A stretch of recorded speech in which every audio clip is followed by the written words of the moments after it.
welcome back to Basement Backgammon. On this episode, we're going to be looking at a tabletop board, manufacturer unknown. And there's a story behind how I got this board, which I'll say in a second. But one of the reasons you may be hearing a little bit of an echo in my voice is because I am not in my basement at the moment, because this is one of the tabletop boards that I keep at our club, and I am in our club sort of clubhouse, I guess, at the Easton Reading Backgammon Club's normal place of business, which is the Easton, Connecticut Library Community Room. This is where I keep this board, and I came here today to make this video of the board. This board is a commercially made board. When I first got it, I thought it might have been a handmade board. It is very, very heavy. It weighs something like 16 or 17 pounds by itself. Very thick made wood. It is coming apart a bit at the corners. The corners are usually the place where these things come apart. The glue is coming undone. This was almost definitely made in the 70s. And the reason I know it is a commercial board is because I've seen this exact board sold on eBay 2 other times in the last couple of years. I got this board from a seller on Facebook Marketplace about 2 years ago who was selling it. They were in Vermont. It was part of an estate sale. And the man had died and the wife was selling it. And she was selling this board along with 2 leather tabletop cups, which would have been standard with this sort of thing, a large leather cup, which I don't have. That stuff is at home. I'm just using what we have at the club, some leftover Chris Lloyd's. And these checkers did not come with it. Instead, it came with 3 sets or 45 Catalan checkers in various very attractive colors. I think it was brown. I want to say it was brown, cranberry, and butterscotch. I believe those are the 3 checkers. In fact, it might have been Mississippi mud butterscotch with the brown swirls.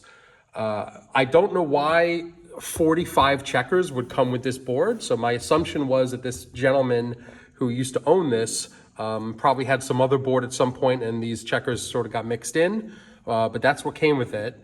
I got this board for $75 along with the checkers. So $75, a huge bargain at the time. In fact, to this day, one of the biggest bargains. Oh, I'm sorry. And there were 2 Bakelite doubling cubes. I think one was 1.5 inch and one was 1.25 inch. That came with this as well. So I got a ridiculous bargain. The only thing about it, and this is sometimes with Facebook Marketplace, is the sellers are not always ready. You know, they don't always want to ship items. And this woman absolutely refused to ship anything, even just the checkers or the cubes or anything like that. And they were up in Vermont and it was too far for me. However, her sister-in-law ran a veterinarian, animal boarding house, a doggy boarding house in the northern part of Connecticut. And she was going to visit, and I said, if you bring the board with you, I'll drive up to the northern part of Connecticut and see you. So I drove an hour and a half to pick up this board for $75, and to this day remains one of my biggest bargains. But let's go through it for a second. So the board is, other than being enormously heavy, is very well constructed. Very good wood is being used with this. I'm not 100% sure what kind of wood. Maybe it's oak. But it has a suede field. The field is suede. The points are suede, and they're very well done there. You can see they're recessed under the field there. So the points are inlaid, but they're recessed under. I'm not sure how they're inlaid, but it looks like there's a gap. So these could be cut points, and then the suede is inlaid inside of it.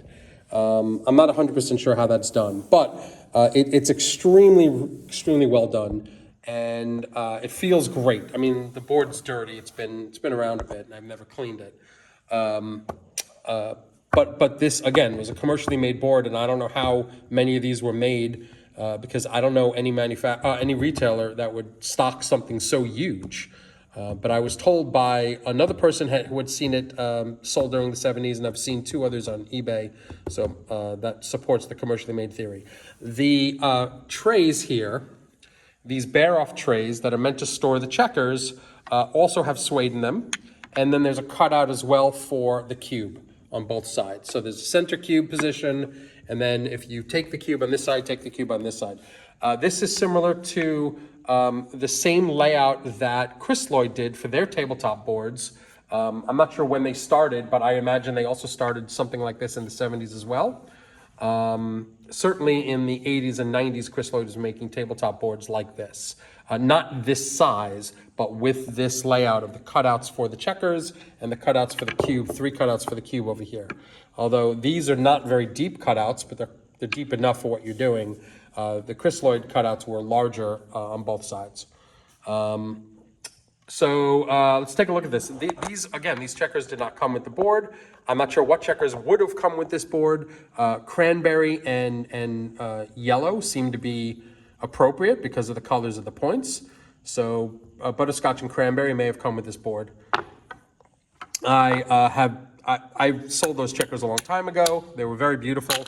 I was using the cranberry checkers in my Ruth Bader Ginsburg board for a while, but I decided to monetize them, and I'm now using just leftover acrylic checkers for this because I use this for the club. I really like tabletop boards. I wish they were easier to deal with,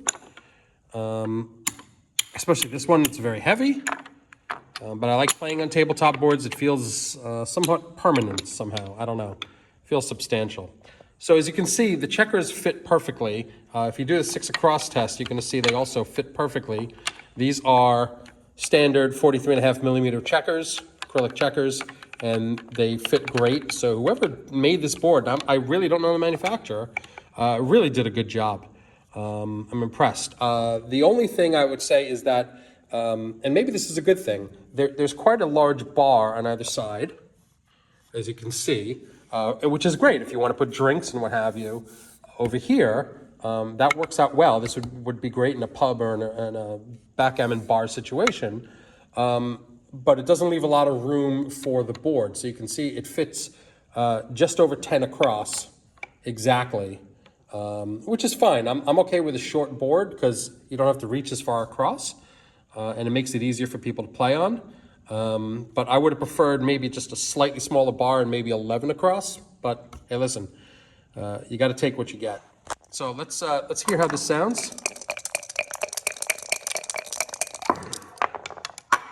It's a nice sound to it. 6-1 is a good start.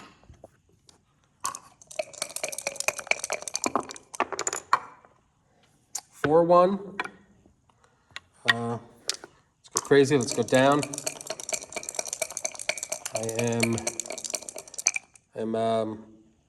I'm threatening the golden point on both sides. I'm gonna make the rack. I called it the deck the other day, and it's really called the rack, so I'm sorry about screwing that up. The bar is not quite wide enough for the checker, but wide enough that it won't cause too many problems if you place the checker on the bar. Probably won't come off too much. But you could also place the checker, I guess you could place it over here, but it's a little weird. Place it in the middle of the bar, you're not in bad shape. Could be a little bit wider. Fast roll. Yellow coming in, off the bar. 2-6 off the bar. Nope, 1-5, and I'm in really bad shape now. White's got the deck. I've got a blot on the golden point. If he hits, I'm really in bad shape. Cube is going to come out pretty soon, if not now. Or maybe he's going to wait till he see if he can hit the blot. Anyway, I hope you enjoyed this board. This has been a really great board for the club. It was a real bargain for me to get. It's been wonderful. I just wish it didn't weigh so much. 15, 16, 17 pounds. Very, very heavy.